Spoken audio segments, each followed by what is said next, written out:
Wonderful. Good morning, everyone. Thank you for being here. Thanks for returning to the My Vinyasa Practice podcast. Today, we have Candice joining us to talk a little bit about mindfulness and parenting and kind of what it looks like for her to incorporate her yoga practice into her relationship with her kiddos. So, Candice, thank you for being here this morning. How are you? I'm doing really well. Thanks for inviting me on. Absolutely. I'm very happy to have you. So tell me a little bit about you. Tell me a little bit about your background, why you're interested in mindfulness, and maybe if you want to share about your kiddo, you can, or a little bit about your relationship with your kiddo. Yeah. So let's see. I started my yoga practice consistently, I would say, just 5 years ago. Before that, it was, I had gone to yoga classes here and there, but never really found a strong connection to it. And one of my bucket list items with my sister, who is actually my half sister, and we never grew up together. But once a year, we try to plan something just for us. We are very close, which we're both grateful for. And as we've gotten older and transitioned into different phases of our lives, we've gotten closer. So we decided to go to a yoga festival in Whistler, so in Canada. And that is where I fell in love with my yoga practice. And funnily enough, she was pregnant at the time and did not want to move. Like, she was in her first trimester, feeling very sick.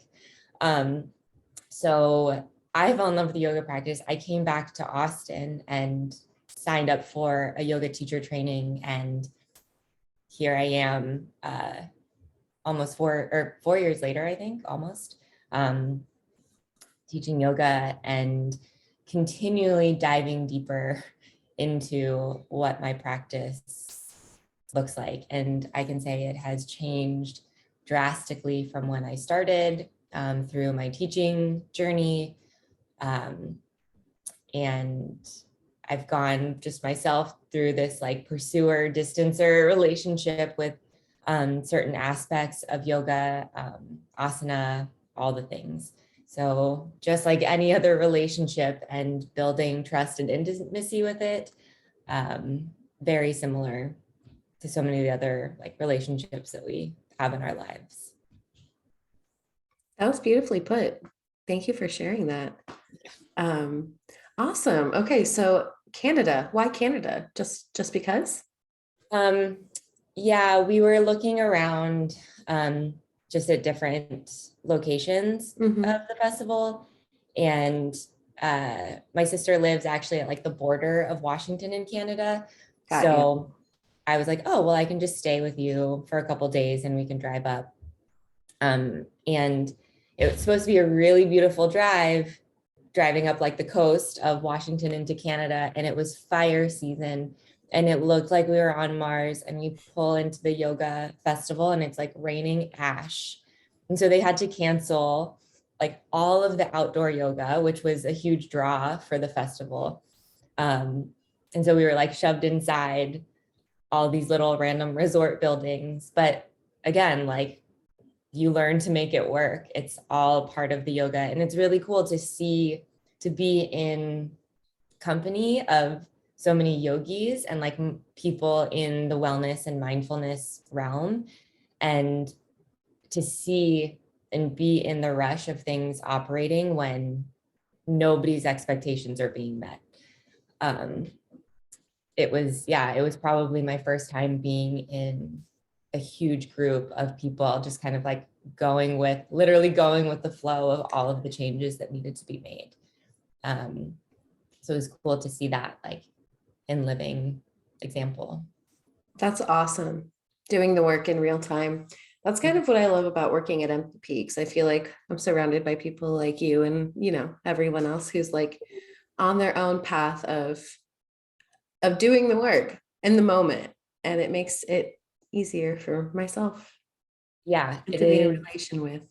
It is incredibly incredibly inspiring. And yeah, it's like you're constantly having a mirror kind of put up in front of you. I know we hear that phrase a lot, but you see so much of yourself in other people, and watching people work through challenge or have to ask for help. And in the call and response of communication it's just really fulfilling and really beautiful to be in a community of people learning how to communicate and communicate well, and allow, we allow each other to be challenged, and we open the space for feedback, so that we can operate with more ease.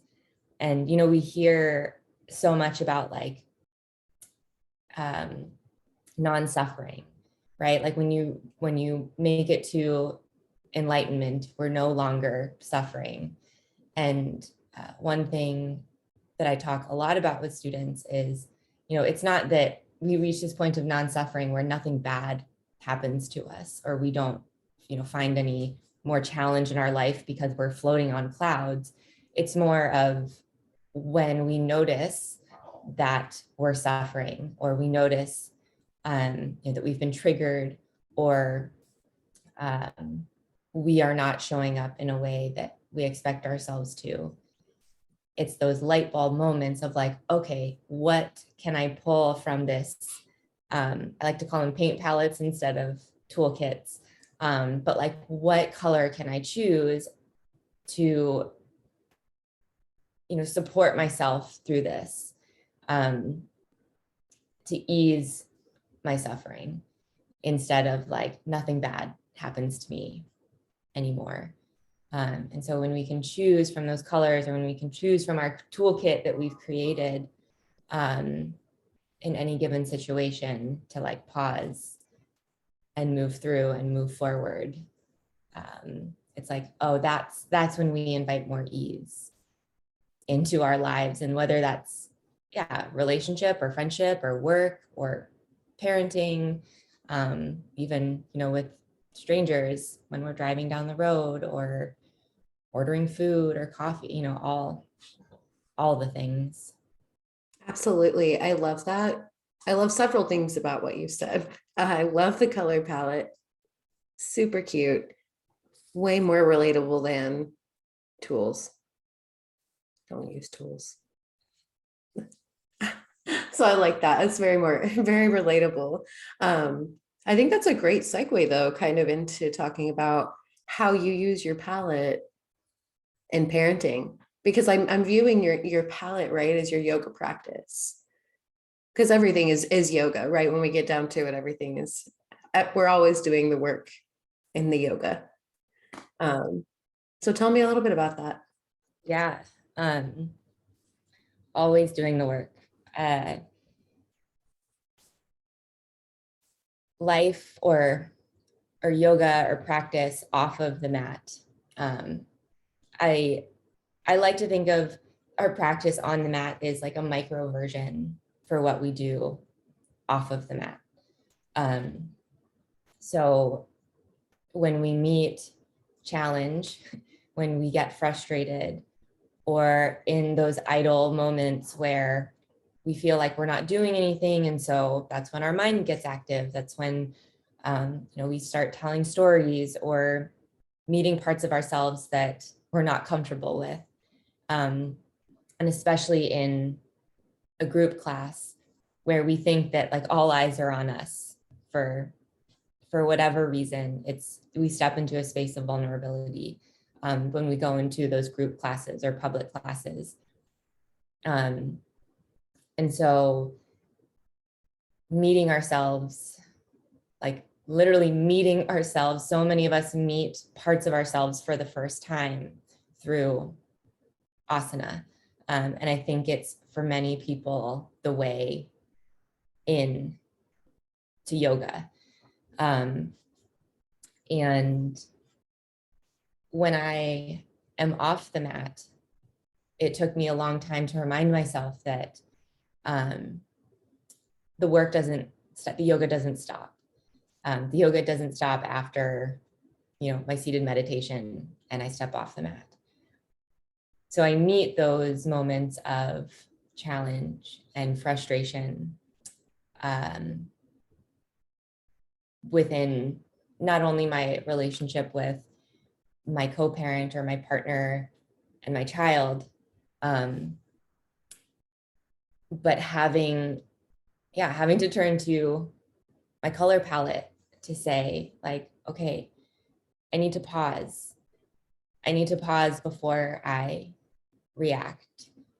I need to turn or to pull from the colors that remind me to apologize, when I am in the wrong or when I need to apologize. And I need to, find the color that reminds me to be in the moment of what is actually happening instead of thinking forward, and not allowing myself to enjoy whatever is happening right now. And it sounds so much easier than it really is. I mean, it's easy to say these things, and in practice, it's so difficult. The narrative of, am I doing enough? Is this good enough? Is it too much? That narrative rarely ever goes away.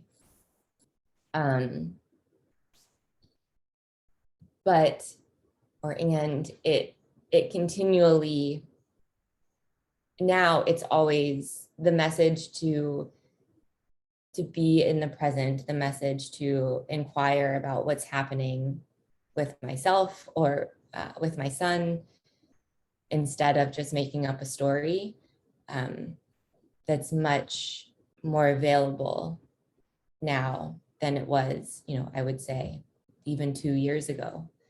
So just like everything else, it's a practice.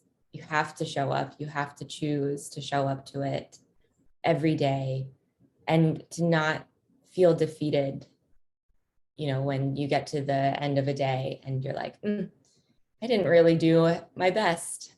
I did my best in the moment, but looking kind of like bird's eye view, that was not my best. And so not letting yourself get defeated, or in a negative cycle of thought, when those days or when those moments do come up. Yeah, always returning to non-judgment of the experience. Because like you said, if you're in the experience, then that's enough. Because at the end of the day, we are spiritual beings, right? But we're in a human experience, and that comes with making mistakes, regardless of how mindful and present we want to be. That's something I tell some of my students as well. I do a gratitude and mindfulness workshop once a month, or I was for a little while. And it was always just that reminder that even though we are stepping into the space of, yes, I'm choosing to show up in a different way, that it's not always successful, that sometimes we fall back into our samskaras, and that's okay to forgive yourself before moving forward. Yeah, and it's important to see those parts of ourselves, and because then when we see it in others, that's where we start building the practice of compassion and understanding, when we allow ourselves to see, the heavier, the darker parts of ourselves, or the shadow parts of ourselves. There are so many terms for those parts of ourselves that we don't necessarily want to share, or for other people to see, or that we don't want to see ourselves. And I'm sure that you've noticed too with your students, that when we create a space for people to share those parts of themselves or certain experiences, that a connection is made. And instead of a disconnection, which is what we've been conditioned to think, that like, oh, if I share my grief or my heartbreak, or, this part of me that somebody else didn't like, if I share that, then I will be hurt, or nobody will like me, or they'll see something I don't want them to see. We've been taught that those parts of us are ways that will disconnect us from others, when really they can be just like fertilizer for connection, because it allows other people to be who they are, which is what we all want. And of course, we're not going to like every single thing about people, even the people that we love the most. If we think about our friendships, our best friends, and we love them so much and we drive each other absolutely crazy, but there is that like freedom of autonomy and honesty, and you can call each other out, and it's all part of why that relationship is so intimate or deep and trusting, because all of you is allowed. Yes, I love that. And it's almost like it's contagious, right? When we start to do the work ourselves, that other people see, yeah, there's room for me to do the work, even in the moments here or in the store or in the car. That's typically my biggest example every time. The car. I don't know why. It's such a new invention. It makes me very primally angry. Mm-hmm. But I digress. Yeah, so mindfulness is like, I feel like a little contagious, right? When we start to practice it. Do you feel that way with your child, with your son?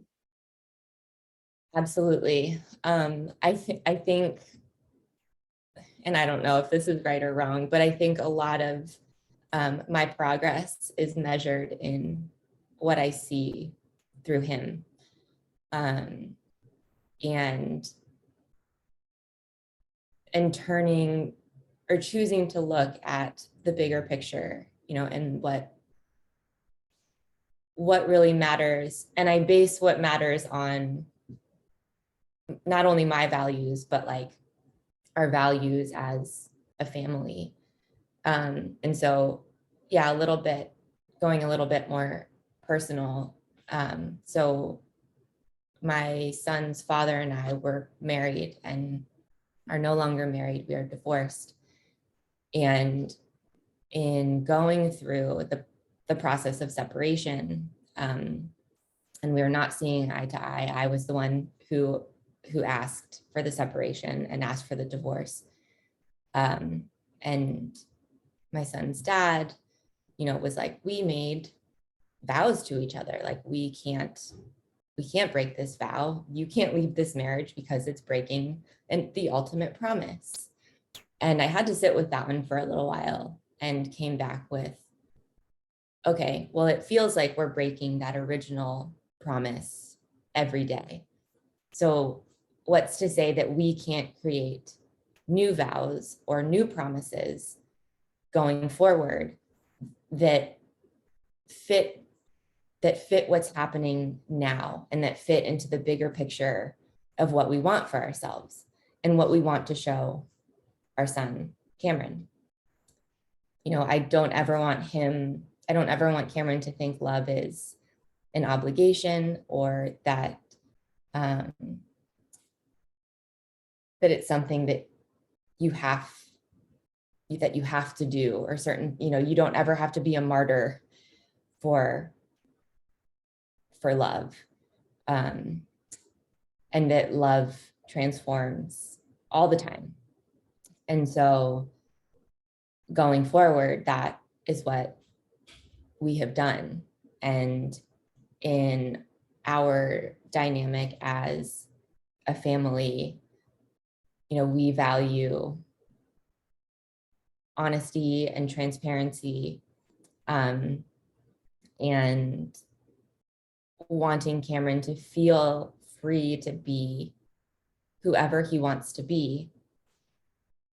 And of course, and that sounds like beautiful to say out loud, but in a world where we're constantly told not to be, we're constantly told to change and be something different and to fit into a mold, it's it's hard to do that. It's hard to pave a way for your child to really do that. And so as parents, we have to do that as well. We have to be honest, honest with ourselves and honest with each other. We have to learn how to communicate so that the other person hears, and not communicate just because we want to be right or, win or be the better person. And, even in new partnerships, what we integrate, what we're other people that we're integrating into our family, it's, I had to kind of stand my ground in this one. And like, we are a team, like we will be this growing team. And so whoever comes in is invited like as a teammate, and they will be supported by us because that's what teammates do. And that's how we will all thrive. And as long as the foundation is strong, then everything else that's built on top of it has a chance and can integrate safely. So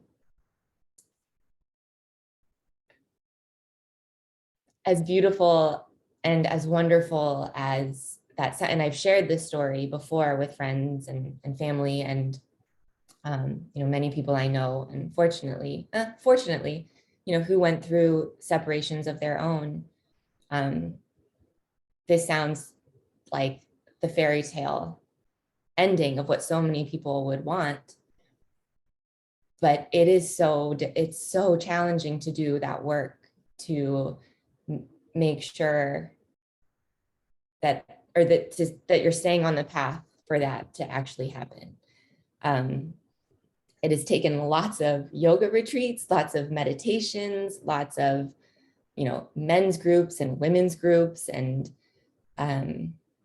all the deep dives into the psychology of ourselves and of trauma and of relationship and children's brain development. But taking in all that information and sort of like weeding out, okay, what is helpful here in this experience? And just making sure that like as adults, we're not projecting like our own insecurities onto our 8-year-old. And it's constant. It's constant. And that's just like one area of life, right? That's not even work or all the other responsibilities that we take on. So yeah, it's never ending. And I will say though that becoming a parent is the biggest responsibility I have ever stepped into. I did not know what I was getting myself into. Even I was like 27, 28 when I had Cameron, and thinking like, oh, this is the next stage in life. I like kids. I would like a child of my own. And you don't really know what you're getting into until you're actually there. And for sure has made me into the person that I am today.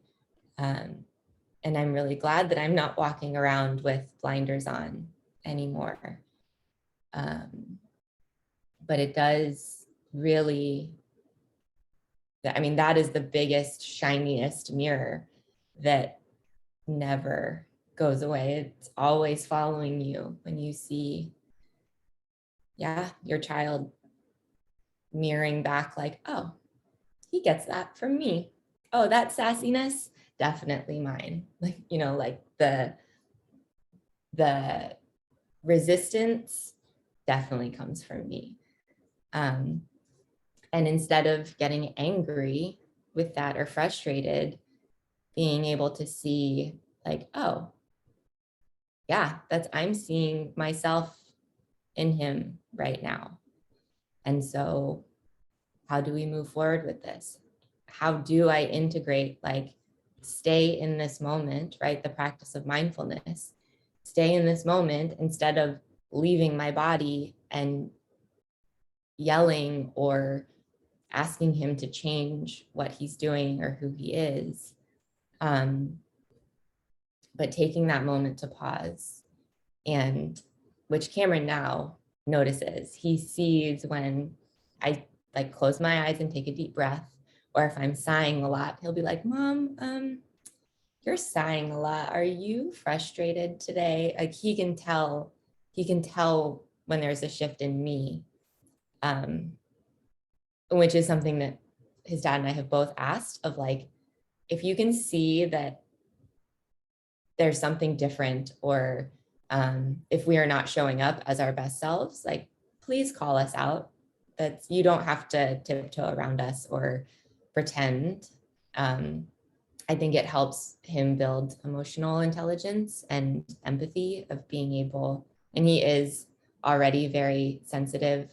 I would say he's a highly sensitive person. And I'm sure many empaths out there know how much energy that takes when you're just pulling on everybody else, or when you're so attached to other people's energy because you can feel it and you know it. And I would like Cameron to use that as a superpower versus something he feels like he has no control of. So if he can identify and practice that with us of like, something's going on, are you okay? And that I can practice saying, like, I am frustrated. It has nothing to do with you. I just need a couple seconds to like process and bring myself to a point where like we can talk about this or not talk about this. Not everything has to be dissected.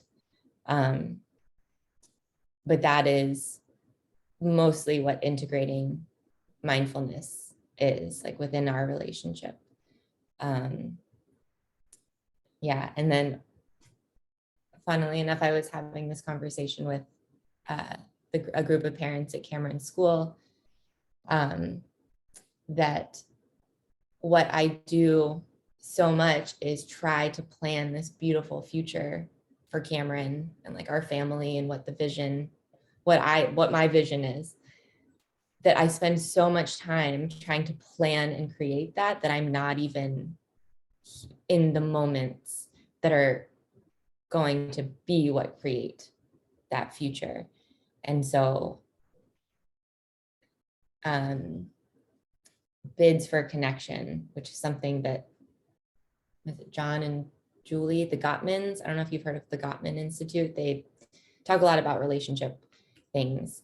And they talk about bids for connection, how every day, the people that we spend the most time with, we're constantly offering each other bids for connection, whether that's like, oh, hey, will you take a walk with me? Or, hey, I found this article, will you read it? And that over time, if people turn away from those bids, and most of the time we don't even realize it, but that's what creates more like disconnection in relationships. So I'm tuning in to Cameron's bids for connection. When he wants to like climb all over me, or when he wants me to watch a YouTube video with him, you know, and I'm like, I can't because I'm doing dishes, or I can't because whatever reason I come up with. Having, again, to pause and be like, oh, he's asking me to connect. And this is a moment where I can choose to turn towards it and know that the dishes will get done. Or yeah, the clothes will get put away. And yeah, just kind of constantly doing an audit on what matters here. What are we moving towards here? So many long-winded answers for these questions. It goes, yeah.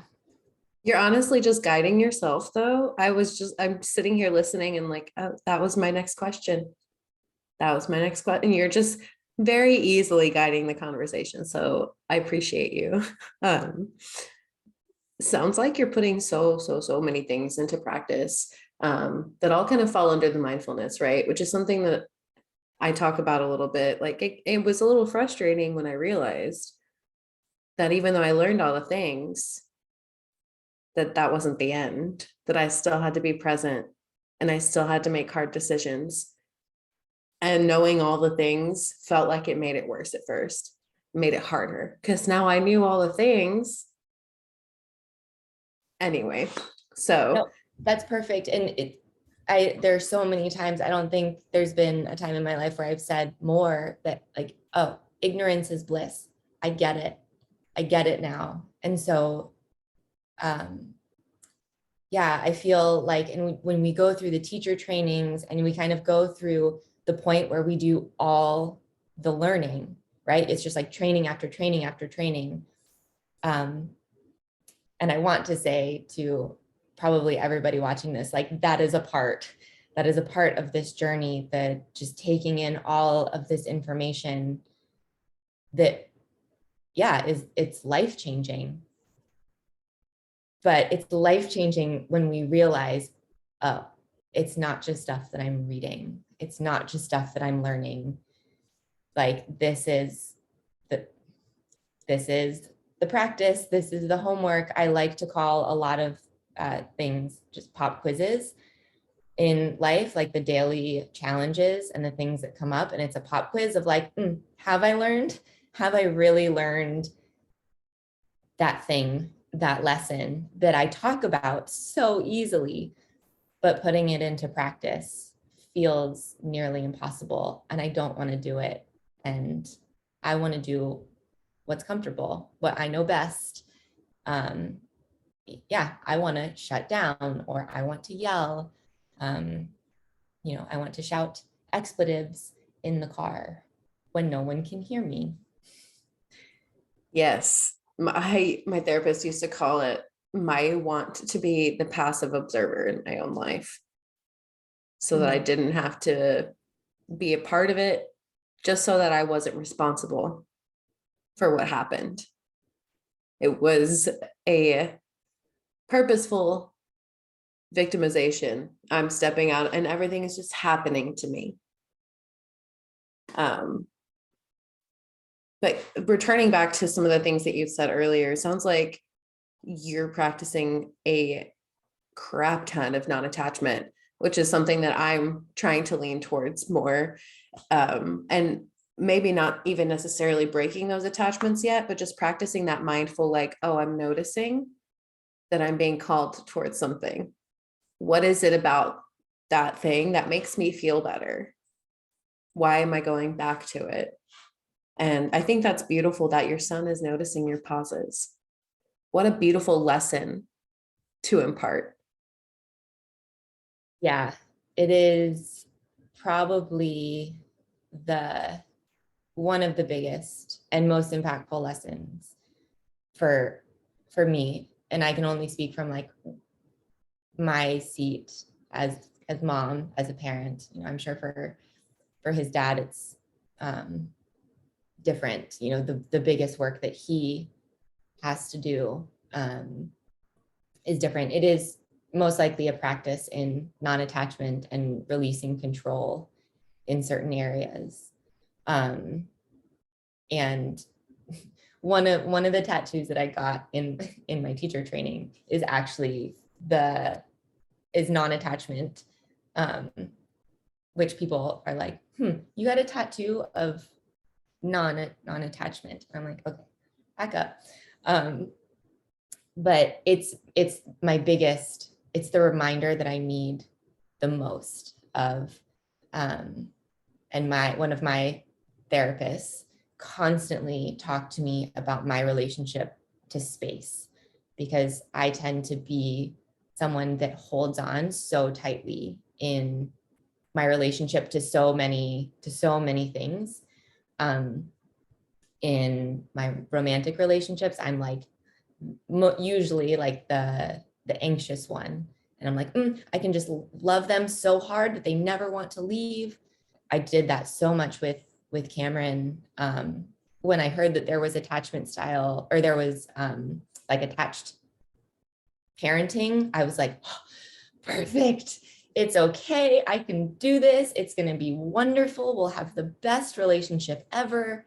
And having to be called out of like, you are going to smother him with your attachment and with what you feel is love. And so the non-grasping or non-attachment. And I love the visual of like having a butterfly. We can think about like kids having a bug in their hand, or us having a butterfly in our hand. And so to feel chosen, right? To have this thing that you want to hold on to it. You don't want to let it go. You want it to be yours, and you don't want to forget this experience. You want it to live on forever and ever. But you can squeeze it to death. Like you can squeeze it until there's no more life in it, or it's no longer there. And so allowing, you know, like your palm to be open, and for this butterfly to come and go is really helpful for me in visualizing like, okay, this is what non-attachment is.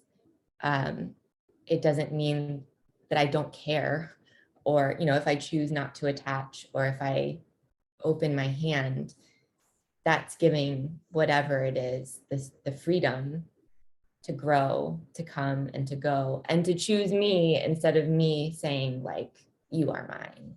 I choose this, and this is how it's going to be. And isn't that lovely to be chosen over and over again? Yeah, absolutely. And that's really what I think, you know, that's really what we want. I think so many of us have a fear of not being chosen, you know, Exactly. and as Cameron grows older, it's the fear of like, oh, as he moves into teenage years, or as he moves into adulthood, will he continue to choose to come back, you know, to us, to his caregivers? And yeah, can't smother that. We can't force that. That is over time, you know, building trust, and yeah, allowing him to have the space to make his own decisions and to build resilience. And yeah, I say that for me, all I want for Cameron is for him to trust himself. You know, so many parents, I think, want to trust their kids, but how do we measure, you know, how do we know? How do we know if we trust our kids? How do we know we trust anybody? Well, we know because they trust themselves. They trust themselves to make decisions that are right in the moment. And even if they end up not being right, that they'll bounce back, that they're resilient, that they can course correct, and that they know the people they can turn towards if they need support, you know, moving through that shift or through the pivot. Yeah, and I think for me, the people that trust themselves, you know, I know that I can trust them. I think is a big measure. You bring up a really beautiful point that I learned recently from Susanna Barkataki. I don't know if you know who she is. Love her. She's an Indian yoga teacher who talks a lot about cultural appropriation and application of, you know, the yamas and niyamas in ways that we don't think about. So she talked about how worrying about others is a form of violence, and how practicing ahimsa, nonviolence, is us stepping into the space of they can take care of themselves. That I do care for them, but that doesn't mean I have to worry. I can trust that they know what they want to do, and that's enough. And so what you were saying just kind of reminded me of that. Like, I want to give him space to trust himself, and that will put me at ease. A very loving and non-attached way of showing up Yeah. for him in expectation. Yeah. And that I love it when other people can reframe those messages in a way to just kind of like think of it at a different angle. And yeah, I think worrying is something many of us naturally do. And especially when you have either people or animals that you're responsible for, right? There's just like constant worry. But I do have to ask myself, and we can even think of this in the grand scheme, like the macrocosm of like, worrying about things that we are not in control of. And that can honestly also do harm to ourselves. And the amount of stress and the weight that we take on, the burden of thought that we take on, and how it can paralyze us into like inaction. If you just spend all of your time worrying, and yeah, you miss out. You miss out on so much, so many experiences, and so many bids for connection. Yesterday, Cameron went on his first field trip ever, and he had to ride in a car with somebody I'd never met before. And I noticed that he forgot his jacket on a day when it was 40 degrees in Texas and they were outside, and my first thought was like, oh, well, let me drive back to the school real fast to give him his jacket. One of the philosophies of his school is that children, they are their own people. They need to make their own mistakes. We are not there to save them every time they ask to be saved, or it's not up to us to decide whether or not they need saving. And that is how lesson will be learned. He most likely will not forget his jacket again on a cold day, because he had the space to experience what needed to be experienced. And so, yeah, just like allowing things to happen as they should without me trying to change the outcome of things.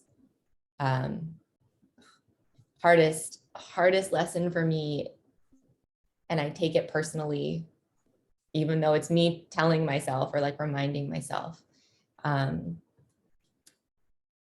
But yeah, wanting to be better and wanting to do better, but also knowing that like it is a part of me to want the best of everything for everybody. But that doesn't mean that I get to control the situation or the environment or the reaction. Determine what's best for them. Yeah.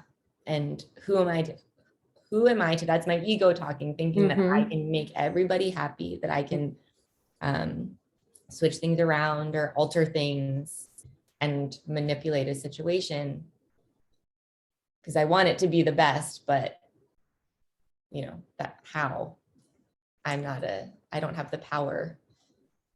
And the way that it is what it's supposed to be. Mm-hmm. Yes. But it's hard to lean into that. And I can only imagine as a parent, I can only imagine, because I hear that once you have a child, your heart is no longer yours. It is outside of your body. And there's not anything you can do about it. Absolutely. It is a catch-22 for sure. But yeah, Cameron was his own, he was Cameron, even watching him grow and thinking backwards into, when he was in my belly and when he came out of the womb into the world, of just like, he has been Cameron ever since day one. There has been no stopping. I could have tried to stop it, but he is absolutely his own person. And I want to nurture that of like, and even as an instructor, and working with new or like YTT students and YTT grads, as we transition from being a student in a 200 in our first training and figuring out like what we're going to offer. It is my favorite group of yoga instructors to work with because of that excitement and because of how nervous and scared we are. It's like this sweet spot of stepping into your gift and like the gift that you are going to offer. And I'm sure at the time that you graduated your YTT, and stepped into the world of teaching and of what yoga was going to look like as an offering, it's not easy. And you're like auditioning and you're in this comparison game. And what I hope to share with new YTT grads is it's so important for you to be unique and to offer what is natural for you to offer and from a very deeply personal experience, because that is going to be what's most authentic, and that's what people and your students are going to resonate with. And one person cannot be for everybody. You don't want that responsibility of being there for everybody. It feels so fulfilling to have a class of 2 people that you feel connected to versus 2,000 people that are, maybe bowing at your feet, and they don't know why.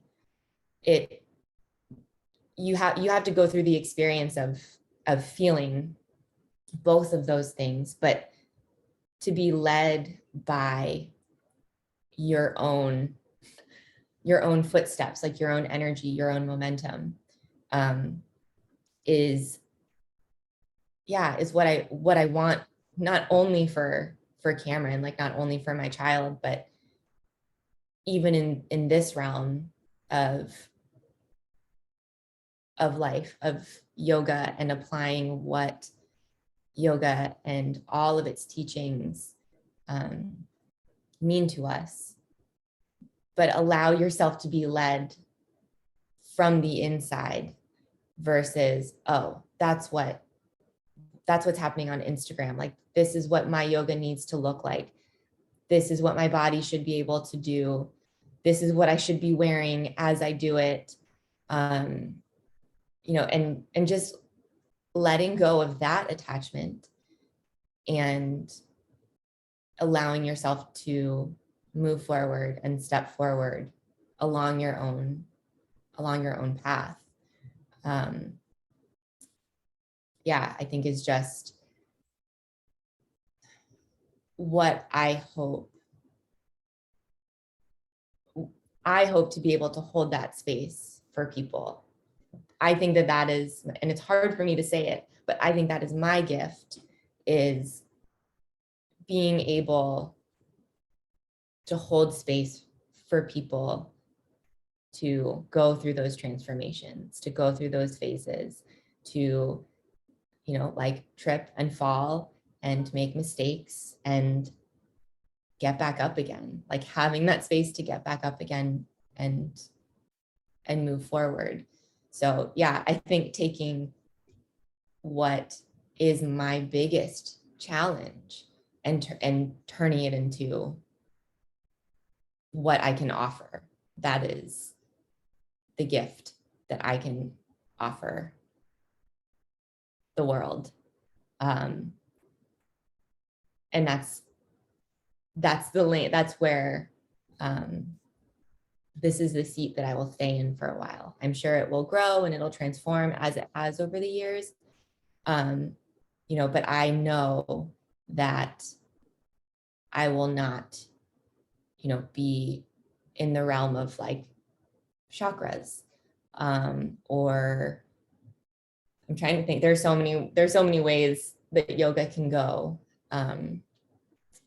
But this is did I think this would be the seat that I was sitting in when I started teaching yoga? Absolutely not. But it's nice that like it is a seat that I have stepped forward into and has grown organically through tripping and falling and having to get up and trying something and it not working out and trying again.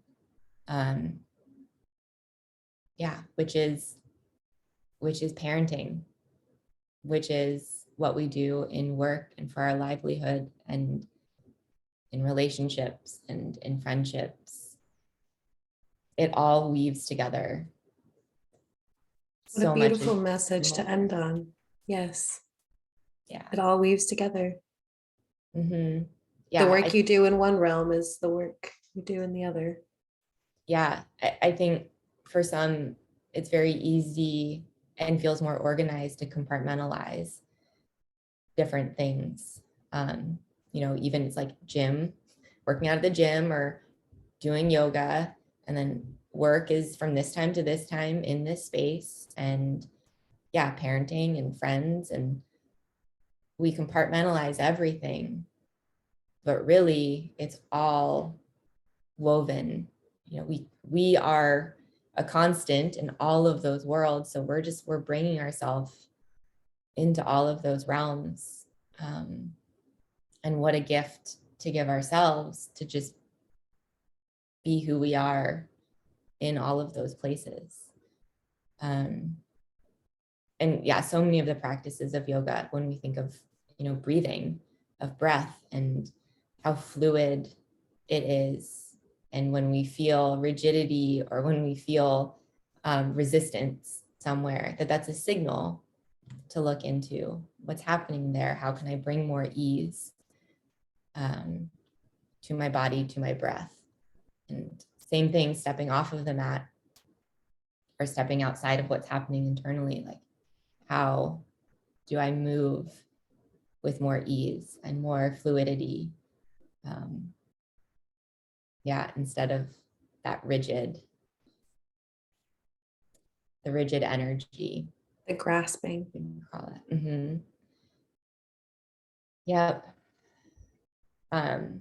One last thing, Brene Brown, I think she has a quote that says something about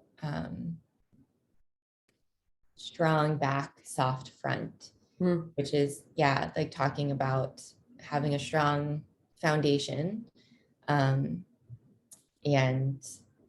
kind of like this soft and open heart, but needing to have both, to be able to stay upright, and also lead with openness and compassion, like to lead with an open heart and wanting to understand, but without a strong back, right? Like we'll crumble, or we'll be more of a puddle, like without any boundaries, versus like a river that has shores and kind of things that keep it in place and keep it moving. So many visuals we can add into it, but as we move forward, as we step off of our mat and weave all of these practices into life, in the way that like asana prepares us for meditation, right? Like asana prepares us to sit. Right. It's asana prepares us to, or can help act and pay attention to what we're saying, what we're doing, and noticing, okay, am I showing up? Am I showing up in the way that I want to in this moment? And it's okay if I'm not. What can I do from here? Like, what can I do now to make sure, or to move me towards acting in the way that I would like to? Thank you so much for sharing all of that. I appreciate you.